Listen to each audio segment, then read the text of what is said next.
Assalamualaikum warahmatullahi wabarakatuh. Perkenalkan, nama saya Zahrotunisa Nisa dengan NIM 201020588. Di sini saya akan mempresentasikan jawaban dari tugas metode intervensi individu dan keluarga. Terdapat 3 tugas. Yang pertama, merefleksikan penjelasan semua kelompok. Yang kedua, menjelaskan kembali topik utama kelompok Anda sendiri. Dan yang ketiga, menjelaskan apa yang disebut dengan metode casework. Tugas yang pertama yaitu merefleksikan penjelasan semua kelompok. Yang pertama ada kelompok 1 yang menjelaskan tentang pelayanan sosial. Pelayanan sosial merupakan pelayanan yang mencakup program pertolongan dan perlindungan kepada golongan masyarakat yang memerlukan pertolongan khusus. Contohnya masyarakat PMKS, anak terlantar, tuna sosial, dan lain sebagainya. Kemudian, pelayanan sosial dibagi menjadi 2, yaitu yang pertama, pelayanan sosial yang sangat rumit dan komprehensif sehingga sulit ditentukan identitasnya. Kemudian ada pelayanan sosial yang jelas ruang lingkupnya dan batas-batas kewenangannya, walau selalu mengalami perubahan. Kemudian ada tujuan pelayanan sosial, yaitu untuk memperbaiki hubungan klien dengan lingkungan sosialnya demi mengembalikan fungsi sosialnya dalam kehidupan bermasyarakat. Kemudian kelompok 2 menjelaskan mengenai konsep praktek pekerja sosial. Konsep praktek pekerja sosial dengan individu. Yang pertama, interaksi pekerja sosial dengan klien. Pada praktek pekerja sosial terdapat 4 fase.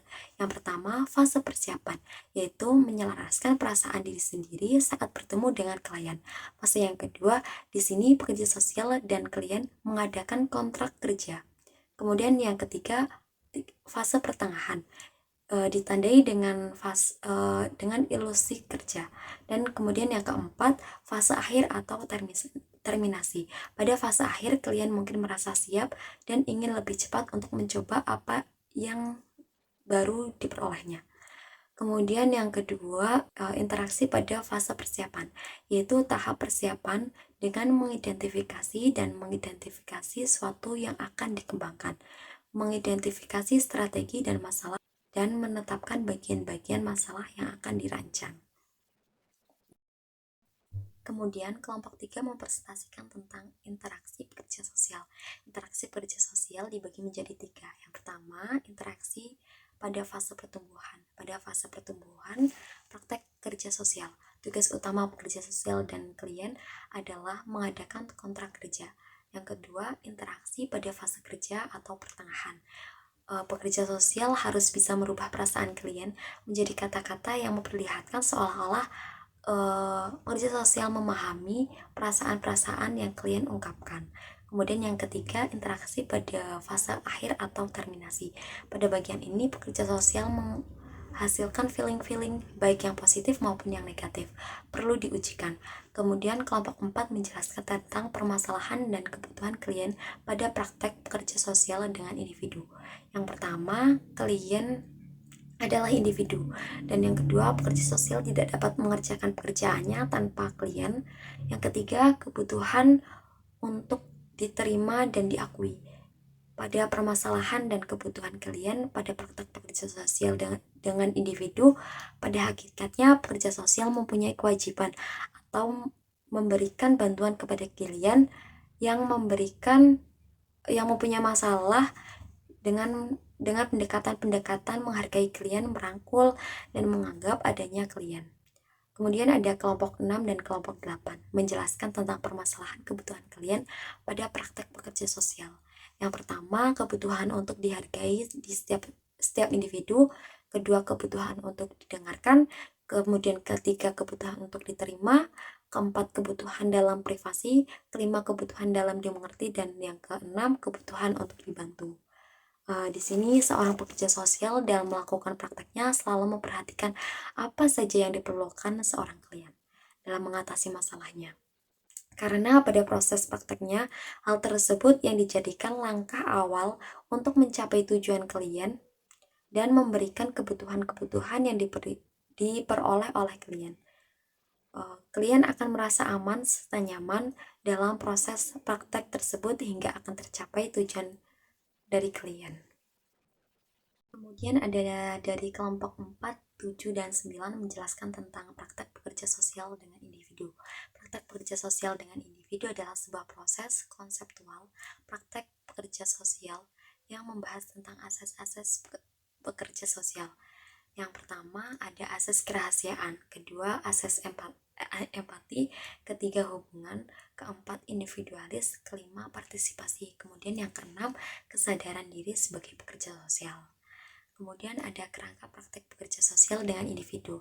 Ada beberapa komponen dalam kerangka praktek pekerja sosial dengan individu yang meliputi yang pertama ada klien, kedua pekerja sosial, ketiga badan sosial, keempat tim staf penolong, dan kelima sistem intervensi, dan keenam situasi pertolongan. Pembahasan selanjutnya yaitu peranan pekerja sosial dalam pekerja sosial. Yang pertama, mengembangkan, memelihara, dan memperkenalkan sistem kesejahteraan sosial hingga dapat memenuhi kebutuhan-kebutuhan dasar manusia. Yang kedua, menjamin memadai standar substansi kesehatan bagi semua orang. Dan yang ketiga, meningkatkan kemampuan orang untuk melaksanakan fungsi secara optimal sesuai dengan status dan peran di institusi-institusi sosial.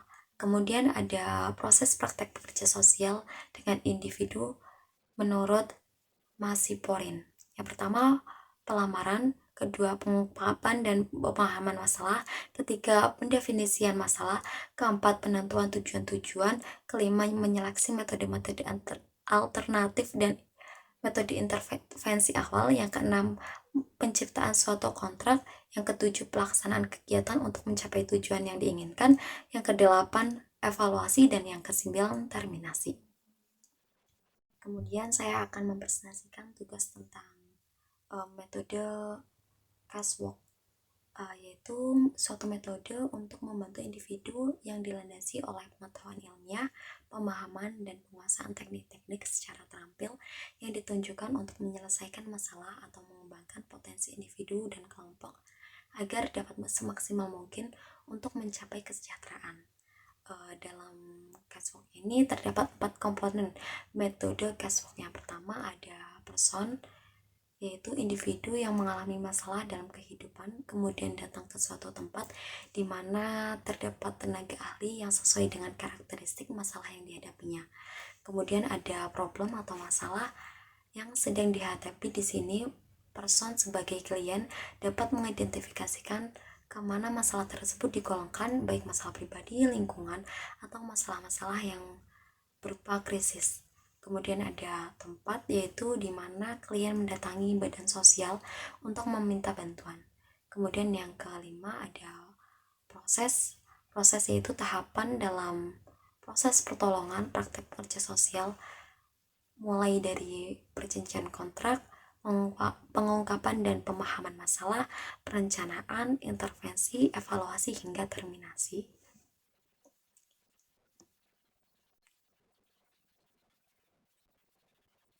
Kemudian saya akan mempresentasikan tentang PPT kelompok saya, yaitu kerangka praktek kerja sosial. Yang pertama ada asas POKSOS dengan individu. Yang pertama ada asas kerahasiaan, asas empati, asas hubungan, asas individualisme, asas partisipasi, asas kesadaran diri pekerja sosial, kemudian ada kerangka pekerja sosial dengan individu. Praktek pekerja sosial dengan individu merupakan suatu tindakan pertolongan yang bermanfaat untuk klien. Pertolongan ini harus dimanfaatkan bagi klien, juga bermanfaat untuk mengubah klien. Klien akan memperoleh semangat baru dan mempunyai kejelasan tentang tujuan pertolongan. Praktek kerja sosial ini terjadi dalam suatu proses tindakan relasi pertolongan antara pekerja sosial dengan klien. Proses dimaksud mengacu pada cara bertindak, urutan, dan tahapan tindakan. Ada komponen-komponen dalam kerangka pekerja sosial dengan individu. Yang pertama klien, kedua pekerja sosial, ketiga badan sosial, keempat tim staf penolongan, kelima sistem intervensi, dan yang keenam situasi pertolongan. Kerangka praktek pekerja sosial dengan individu, standar kompetensi pekerja sosial atau kerangka praktek pekerja sosial ditunjukkan sebagai acuan bagi pekerja sosial dalam melaksanakan praktek sosial atau lembaga sertifikasi untuk menguji komponen pekerja sosial yang mampu mengadakan kontak dengan klien dan lingkungan sosial sesuai dengan standar layanan yang meliputi satu, mampu melakukan seleksi dan menerapkan klien suatu standar pelayanan di bawah penugasan pekerja sosial. Kedua, mampu melakukan identifikasi masalah dan kebutuhan klien sesuai standar pelayanan di bawah penugasan pekerja sosial. Yang keempat, mampu melaksanakan pencatatan dan membuat laporan hasil pengumpulan data baik melalui wawancara maupun observasi sesuai standar lembaga dengan penugasan pekerja sosial. Keempat, mampu melakukan intervensi untuk penanganan kasus umum dan sederhana atau penanganan kasus dari aspek tertentu yang terbatas sesuai penugasan pekerja sosial. Yang kelima, mampu membuat laporan studi kasus dan mengambil bagian dalam melaksanakan konferensi kasus di bawah penugasan pekerja sosial. Praktek pekerja sosial adalah individu. Proses praktek pekerja sosial dengan individu dibagi dalam beberapa tahapan. Proses ini disebut tahapan proses pertolongan, sedangkan perintah proses ini bervariasi tergantung pada ahli meninjaunya. Namun demikian, penerapan proses pertolongan pada dasarnya tidak. Artinya pekerja sosial di dalam memberikan pertolongan kepada klien tidak selalu dimulai pada tahapan awal. Pada kondisi-kondisi tertentu dapat dimulai dari tahapan yang lain, kemudian kembali ke tahapan sebelumnya. Menurut Maxipolian 1975 berpendapat bahwa struktur proses pertolongan dalam proses praktek pekerja sosial dengan individu terdiri dari pelamar, pengungkapan dan pemahaman masalah, pendefinisian masalah, penentuan tujuan-tujuan, menyeleksi metode-metode dan model-model intervensi awal, penciptaan suatu kontrak, melaksanakan kegiatan untuk mencapai tujuan yang diinginkan, evaluasi, dan yang terakhir terminasi, yang bertujuan untuk memperjelas masing-masing tahapan dalam proses pertolongan tersebut. Saya akan menjelaskan satu persatu proses praktek pekerja sosial dengan individu. Yang pertama, pelamaran merupakan suatu periode di mana proses sosial dimulai berorientasi terhadap dirinya sendiri, khususnya mengenai tugas-tugas dan yang ada di tangannya. Situasi yang menyebabkan pekerja sosial mempunyai tanggung jawab untuk menjalani hubungan dengan klien dalam berbagai cara yang berbeda adalah sebagai berikut. Yang pertama, klien datang dengan sukarela untuk meminta bantuan.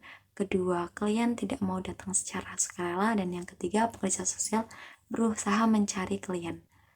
Kedua, pengungkapan atau pemahaman masalah atau asesmen. Asesmen merupakan penilaian atau penafsiran terhadap situasi dan orang-orang yang terlibat di dalam asesmen. Mempunyai dua tujuan, yaitu membantu mendefinisikan masalah dan yang kedua menunjukkan sumber-sumber yang berhubungan dengan masalah yang dihadapi.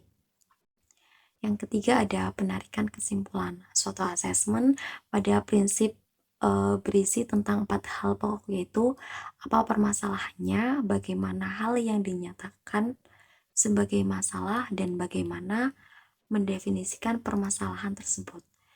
Yang kedua ada penjelasan apa saja yang diperlukan untuk memahami berbagai kesulitan yang ada. Ketiga, apa saja yang sebaiknya dilakukan demi kebaikan klien, bagaimana program intervensi dapat dimonitor sehingga dapat diketahui kemajuan dan keberhasilan proses pertolongan. Di samping itu juga harus melakukan perbaikan terhadap hal-hal yang menyimpang. Kemudian yang keempat, pendefinisian masalah. Pada proses ini menghasilkan suatu pendefinisian masalah. Konsep masalah dapat dipandang dari dua hal, yaitu secara horizontal dan vertikal. Secara horizontal menunjukkan adanya cabang, yaitu tipologi masa lalu dan sekarang dan masa yang akan mendatang. Penentuan tujuan-tujuan didefinisikan masalah secara logis dan mempengaruhi pada penetapan suatu tujuan. Pada hakikatnya, suatu itu sebenarnya ditunjukkan untuk yang lain. Maksud dari suatu tujuan adalah mengarahkan secara langsung suatu kegiatan tanpa ada titik sasaran. Maka kegiatan itu akan menjadi sia-sia dan tidak efektif. Tujuan dari penetapan kecuali dalam pengertian yang luas. Oleh sebab itu, tujuan perlu dipersempit. Jika pekerja sosial mendefinisikan kesehatan sebagai kemampuan maksimum dalam pengisian sosial yang berbasis dari segala penyakit, maka semua tujuan pelayanan kemanusiaan adalah kesehatan. Masyarakat yang mampu menciptakan individu yang sehat, kemudian ada proses menyeleksi metode-metode alternatif dan metode-metode awal setelah masalah didefinisikan dan dipahami. Tujuan kerja setelah ditetapkan, sumber-sumber di dalam berbagai situasi telah dipahami dan diungkapkan, alternatif-alternatif pemecah dan intervensi akan menjadi jelas. Sumber-sumber masyarakat dapat dimanfaatkan untuk mengimplementasikan suatu model intervensi yang ditunjukkan kategori akhir di mana pekerja sosial tersebut akan berpikir secara luas dan fleksibel terhadap sumber-sumber formal maupun sumber-sumber informal yang mungkin terbatas. Sumber-sumber yang diperlukan sebagai pelaksanaan metode intervensi yang dimiliki oleh pekerja sosial, pengetahuan dan keterampilan yang dimiliki pekerja sosial, serta menentukan model intervensi. Kemudian penciptaan suatu kontrak setelah menyelesaikan alternatif kegiatan dan model-model intervensi kasus, maka akan muncul kebutuhan untuk menciptakan suatu kontrak antara pekerja sosial dengan klien. Saat penciptaan suatu kontrak, proses selanjutnya adalah evaluasi. Apabila kegiatan pertolongan sudah dilakukan, maka ada kemungkinan terjadi kesalahan, baik kesalahan yang dilakukan oleh pekerja sosial maupun kesalahan yang dilakukan oleh klien. Pekerja sosial bertanggung jawab untuk menciptakan klien di mana sebagai prosedur diterima sebagai objek evaluasi dan penilaian apa yang terjadi. Setelah adanya evaluasi, proses selanjutnya adalah pelaksanaan kegiatan untuk mencapai tujuan yang diinginkan. Kegiatan ditentukan oleh model intervensi yang spesifik sebagai peran dan tugas-tugas diidentifikasikan di dalam bidang tekanan adalah pada kerjasama di antara orang-orang, tapi kemampuan setiap orang dibatasi pada setiap tingkatan. Partisipasi sewaktu-waktu klien dibatasi kegiatan, maka pekerja sosial bertanggung jawab untuk melakukan intervensi terhadap sistem-sistem yang diminta oleh klien. Setelah pelaksanaan kegiatan, proses selanjutnya adalah terminasi. Terminasi merupakan indikasi kapan suatu kegiatan bergerak kepada hal-hal yang diinginkan, sehingga secara langsung memperkuat untuk menegaskan validasi keaslian asesmen, pendefinisian masalah, tujuan, penyelesaian, dan metode intervensi. Sekian presentasi saya. Apabila banyak tutur kata yang kurang berkenan, saya mohon maaf sebesar-besarnya. Wallahul muwaffiq ila aqwamit thoriq. Wassalamualaikum warahmatullahi wabarakatuh. Terima kasih.